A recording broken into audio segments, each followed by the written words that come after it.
Hi, it's Apex Expo 2022 in San Diego. I'm joined by Todd from Austin American Technology. Thanks for coming over. Absolutely, thanks for having me.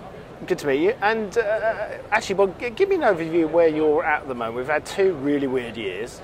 Yeah, it's definitely 2 very weird years. We're definitely happy to be back here in person, I guess, at Apex. We tried to do it virtually last year, which was maybe a little less than successful. Yeah. This year's been kind of up and down. We've had yesterday was maybe not so great as far as visitor traffic, but today has been much better.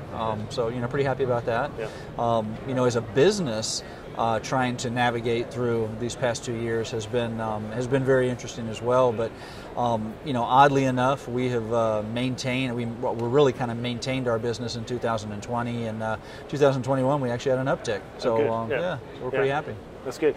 And it's interesting talking to businesses. A lot of people have kind of reassessed, not so much about their products and what they do, but actually how they run their business. And it's interesting, some of those things are being carried over into, we're going to keep on into the future, some of the remote stuff, that kind of thing.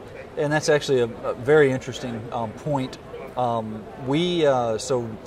At AAT, we made the decision during COVID in 2020 to kind of change the way we did business, in the sense that we were tired of the same old, even if it was a Zoom meeting, but going through a PowerPoint presentation, clicking through something and just reading to people. And we ended up kind of reaching out and going out on a limb, at least in my opinion, and hiring. So we reached out and we hired a new business development manager back in 2020.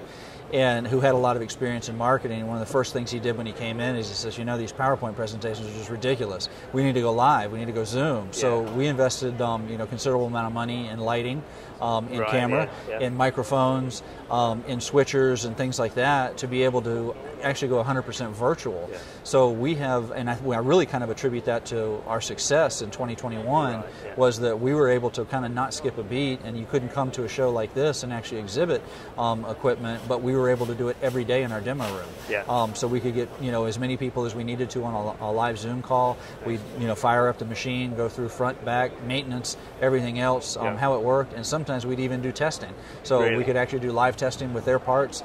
We'd go straight from the machine to visual inspection under a microscope, which would go straight to the screen. All of that. So it's been definitely different, but we've been so successful at it. We see absolutely no reason of changing that. Yeah.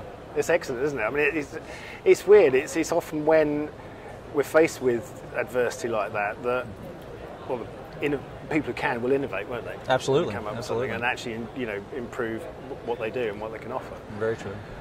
I mean, these shows are great though for those sort of kind of that water cooler moment where you can actually chat to people around issues, not necessarily the core business issues, isn't it? And I guess also seeing what the competition is doing. Right. And we were very fortunate. So competition, when you mentioned that, not many of our competitors actually showed up to the show this time.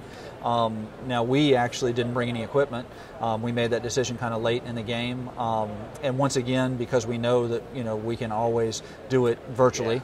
So it was really more about trying to see people, meet people and talk to people, and then also, setting up those virtual demonstrations down the road. Yeah. So it's been definitely a little interesting. This good. This year. Yeah. Have you brought anything new to the show? I mean, in the we had plans to bring an updated, we'll call it, one of our stencil cleaners is something that we've been building since 1988. We've made some changes over the years, just in kind of newer technology and things like that. But we did kind of a complete remodel on it this year, and it's not completely tested or 100% tested yet. So we were planning on bringing kind of a prototype and maybe introducing it. But once again, it really wasn't ready. So right now we kind of have plans to release that maybe in April. Right. Yeah. And product development improvement, is that really driven mostly by what your customers are asking for? Are you always trying to look over the hill a little bit and see what's Yeah, we're really trying to look over the hill. We really want to be an innovator. We've always kind of been known, Austin American Technologies, we're in our 36th year of business.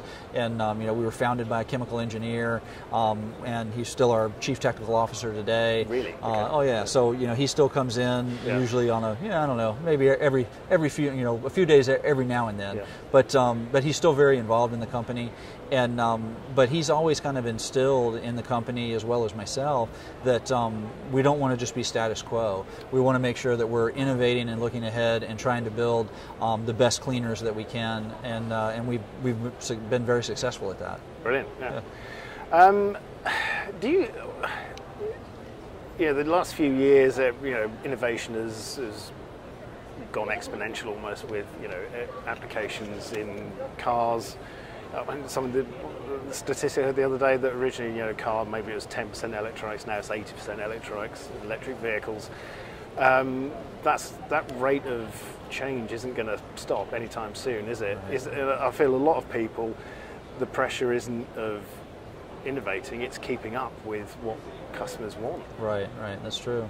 The interesting thing that we find with the automotive industry, for one, is that, they are becoming more electronic, but how it affects our business in cleaning, remarkably, the automotive industry is actually one of the industries that is still behind the times, and they don't clean their boards. Right. So even though you would think they would need to be reliable, they are coming around to some stuff, anything, braking systems, things like that, are definitely being cleaned to make sure they're reliable. But, we're still, they're kind of on the fence of that stuff is still disposable. So, if it fails, like your garage door opener, you just go buy a new one. So, if your stereo fails in your car, really not an issue, you just buy a new one. Yeah. But hopefully the safety systems are definitely going that way. Yeah. And we're banking on that. We think that there's a whole lot of advancement in that technology, and of course they're going to, it needs to be reliable, it needs to work, so they're going to have to clean it. Yeah. Well, that's interesting insight, actually. Yeah. And I hope the show is successful for the rest of it. Yeah. And down the line there'll be other ones we come to, and it's going to. Once the country opens up properly, it's going to be a lot different, hopefully, isn't it? Yeah, absolutely. And we'll hopefully see you here next year again. Yeah, we'll definitely be here. Thanks for sparing time to talk to us. You betcha. Thank you for having me. Thank you. Thanks.